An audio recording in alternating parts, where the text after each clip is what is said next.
Assalamualaikum warahmatullahi wabarakatuh. Perkenalkan, nama saya Hawadul Rahma, NIM 20051214027. Di sini akan menjelaskan mengenai sejarah perkembangan komputer. Jadi kita ketahui sebelum mencapai titik ini, komputer ini memiliki sejarah yang cukup panjang dari generasi ke generasi. Karena itu, saya di sini akan menjelaskan sejarah perkembangan komputer dari generasi pertama sampai generasi kelima. Tapi sebelum itu, kita kenalan dulu yuk sama penemu komputer pertama kali.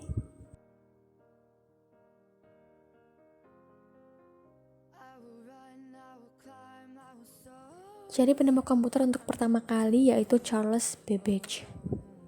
Beliau lahir di daerah yang sekarang dikenal dengan nama Southwark, London, 26 Desember 1791, anak dari Benjamin Babbage, seorang banker.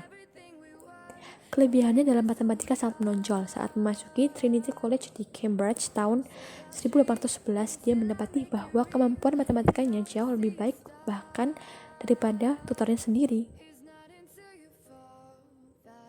Mesin penghitung Difference Engine No. 1 yang ditemukan Charles Babbage 1791 sampai 1871 adalah salah satu ikon yang paling terkenal dalam sejarah perkembangan komputer dan merupakan kalkulator otomatis pertama. Jadi kita ada intro mengenai penemu komputer. Setelah ini akan ada materi lebih lanjut mengenai sejarah komputer. Jadi selamat mendengarkan. Oke, yang pertama kita akan membahas tentang komputer generasi pertama. Jadi komputer ini tuh berkisar antara tahun 45 sampai 55. Jadi komputer ini diciptakan dengan tabung vakum sebagai komponen utamanya, menggantikan komputasi mekanik. Nah, beratnya ini hampir 30 ton dan sangat tidak efisien karena membutuhkan daya listrik yang besar dan panas yang berlebih. Generasi pertama ini masih menggunakan bahasa mesin yang hanya dimengerti oleh komputer itu sendiri. Dan berikutnya pun masih menggunakan pita kertas dan punch card dengan outputnya berupa printer, yang mana pada waktu itu untuk mendapatkannya harus mengeluarkan uang sekitar $1 juta. Jadi sangat-sangat tidak efektif dari segi biaya. Ini merupakan contoh gambar komputer generasi pertama. Bisa dilihat komputernya itu begitu besar, jadi kalau dari segi ukuran juga sangat tidak efektif. Jadi komputer generasi pertama itu terkenal ukurannya sangat besar dan harganya yang cukup mahal. Jadi ciri-ciri komputer generasi pertama yaitu prosesnya kurang cepat. Yang kedua, daya simpannya masih kecil. Yang ketiga, suhunya itu cepat panas, jadi harus ada air coolernya untuk pendingin. Setelah itu, ukuran hardware yang sangat besar sehingga membutuhkan ruang yang cukup luas untuk meletakkan komputer ini. Setelah itu ada komputer generasi kedua. Jadi generasi kedua ini juga disebut dengan generasi transistor. Jadi generasi tabung vakum ini mengalami perkembangan sehingga tergantikan oleh teknologi transistor sebagai komponen utama yang sangat canggih pada saat itu. Jadi generasi kedua ini sudah cukup canggih dibandingkan generasi pertama. Digunakan sekitar tahun 1959 sampai 1965. Jadi beberapa kelebihan yang dimiliki komputer generasi kedua ini yaitu ukurannya yang jauh lebih kecil.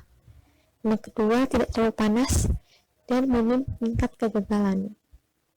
Jadi komputer generasi kedua ini sudah tidak lagi menggunakan bahasa mesin seperti komputer generasi pertama. Jadi komputer generasi kedua ini sudah menggunakan bahasa Fortran dan CBOL, sehingga bisa dikatakan bahwa komputer transistor akan lebih baik dibandingkan tabung vakum. Ini merupakan contoh gambar generasi kedua. Jadi komputer generasi kedua ukurannya masih besar tapi relatif jauh lebih kecil daripada komputer generasi pertama. Ciri-ciri yang dimiliki oleh komputer generasi kedua yaitu proses operasinya yang jauh lebih cepat. Yang kedua, mengembangkan magnetic core storage sebagai memori utamanya. Yang ketiga, orientasi penggunaan program tidak hanya pada orientasi bisnis, tetapi juga orientasi teknik. Dan yang keempat, mampu melakukan proses real time dan real sharing. Dan yang terakhir, sudah menggunakan bahasa pemrograman tingkat tinggi. Setelah itu ada komputer generasi ketiga. Jadi komputer generasi ketiga ini berkisar tahun 1965 sampai 1980. Jadi generasi komputer ketiga ini diawali pada tahun 65. Pada masa itu komputer generasi ini itu dibuat menggunakan integrated circuit, yang mana teknologi sirkuit terintegrasi ini menggeser peran transistor sebagai komponen dasar komputer pada masa itu. Tapi transistor ini masih digunakan, cuman ukurannya yang jauh diperkecil. Jadi ukuran transistornya diperkecil. Nah, beberapa transistor berukuran kecil ini diletakkan pada sebuah IC bersama dengan resistor dan juga kapasitor. Komputer generasi ketiga ini menjadi komponen pertama yang memungkinkan operator berinteraksi dengan menggunakan keyboard serta monitor dengan tampilan sistem operasi di dalamnya. Selain itu, komputer pada generasi ini menghabiskan biaya pembuatan yang lebih murah sehingga bisa dijangkau oleh masyarakat umum. Jadi dari segi ukuran juga lebih kecil dan dari segi harga juga lebih murah daripada generasi sebelumnya. Ini merupakan contoh komputer generasi ketiga. Bisa lihat ukurannya jauh lebih kecil dan harganya juga lebih murah, jadi bisa dibeli pada saat itu. Ciri-cirinya komputer generasi ketiga ini, yang pertama multi user dan multitasking. Jadi sudah bisa digunakan oleh banyak user dan bisa melakukan lebih dari satu aktivitas. Jadi udah multitasking, jadi udah bisa berbagai aktivitas. Yang kedua, kapasitas memorinya jauh lebih besar. Yang ketiga, menggunakan terminal visual display yang bisa mengeluarkan suara. Ini bisa menggunakan suara. Dan yang ketiga, media penyimpanan dengan kapasitas yang besar. Selain itu, karena menggunakan IC sehingga memiliki performa yang jauh lebih cepat dibandingkan komputer generasi sebelumnya, dan juga ada peningkatan software di generasi ketiga ini. Tuh. Setelah itu ada komputer generasi keempat. Jadi yang kita gunakan saat ini itu merupakan komputer generasi keempat. Jadi komputer yang kita gunakan ini merupakan generasi keempat,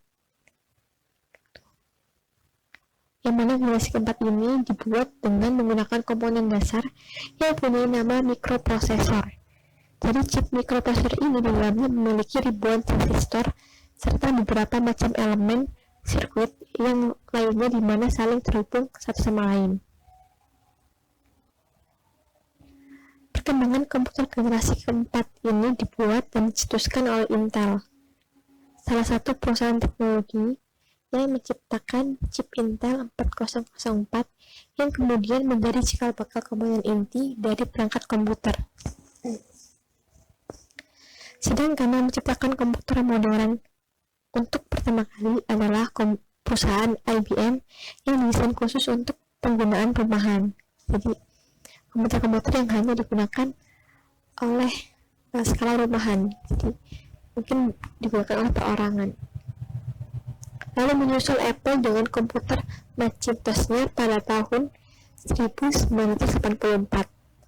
Jadi komputer yang ada pada generasi keempat ialah VisiCalc, Apple II, Apple IPDP-11, dan lainnya. Dan juga komputer generasi keempat ini telah memakai prosesor Intel 8080 dengan menggunakan sistem operasi kontrol program for microprocessor, yang mana komputer generasi keempat ini menggunakan bahasa pemrograman Microsoft Basic. Nah, ini merupakan contoh komputer generasi keempat. Ini adalah komputer yang sering kita jumpai pada saat ini.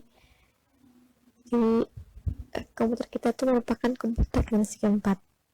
Jadi ciri-cirinya yaitu menggunakan large scale integration yang sudah dikembangkan menjadi komputer mikro yang sudah memakai semikonduktor dan juga mikroprosesor yang memiliki bentuk seperti chip untuk memori komputernya. Jadi ukurannya udah mikro dan lebih kecil daripada komputer generasi sebelumnya. Tuh. Setelah itu ada komputer generasi kelima. Jadi komputer kelima ini bisa dibilang masih dalam tahap pengembangan karena komputer ini akan terus, generasi kelima ini akan terus berkembang dari masa ke masa. Jadi komputer yang ada pada generasi kelima ini sebetulnya memang masih dalam tahap pembangunan, jadi akan terus dikembangkan. Jadi akan banyak sekali fitur-fitur yang akan dikembangkan pada generasi kelima ini, di mana generasi kelima ini nantinya akan mempunyai teknologi yang akan dibuat dengan berdasarkan kecerdasan buatan atau artificial intelligence. Jadi pengembangan dari komputer generasi kelima ini juga memiliki tujuan untuk bisa menghasilkan sebuah perangkat komputer yang bisa merespon apa yang diinput juga dengan menggunakan bahasa manusia. Jadi nantinya input yang kita masukkan ke dalam komputer ini menggunakan bahasa manusia, jadi tidak lagi menggunakan bahasa pemrograman. Jadi kita bisa langsung ngomong. Bukan hanya itu saja, komputer generasi kelima ini diharapkan dapat mempelajari lingkungan yang ada di sekitar kita dan bisa menyesuaikan dirinya sendiri. Jadi bisa beradaptasi dengan lingkungan sekitar. Jadi kunci utama untuk bisa mengembangkan komputer pada generasi kelima ini adalah komputer kuantum, molekuler, dan juga nanoteknologi. Sehingga komputer ini pun dapat mempunyai kecerdasan dalam buatan yang setara dengan kecerdasan manusia. Jadi generasi kelima ini pastinya nantinya akan secerdas manusia, jadi bisa memproses segala inputan yang langsung dari bahasa manusia. Inilah gambaran contoh komputer generasi kelima. Komputer generasi kelima ini memiliki ciri-ciri. Yang pertama, komputer ini masih memiliki teknologi LSI sama seperti komputer generasi keempat. Tapi yang pasti nanti ini pasti akan memiliki banyak pengembangan, gitu. Karena nggak akan mungkin sama, pasti akan ada yang dikembangkan dan akan banyak sesuatu yang baru. Dan juga komputer generasi kelima ini pastinya memiliki fitur yang semakin banyak setiap tahunnya dan semakin canggih. Pasti para produsen ini akan terus terus mengembangkan teknologi untuk semakin memudahkan kebutuhan manusia. Jadi akan semakin mudah lah setiap kegiatan manusia, akan semakin canggih.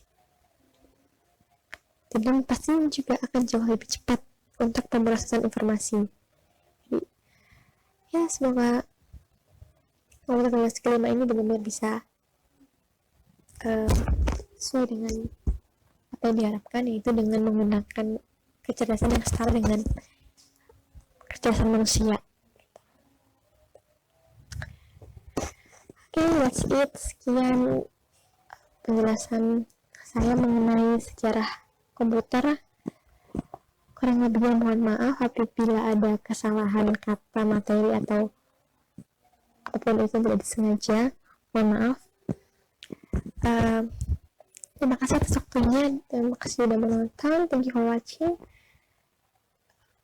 Wassalamualaikum warahmatullahi wabarakatuh. Terima kasih.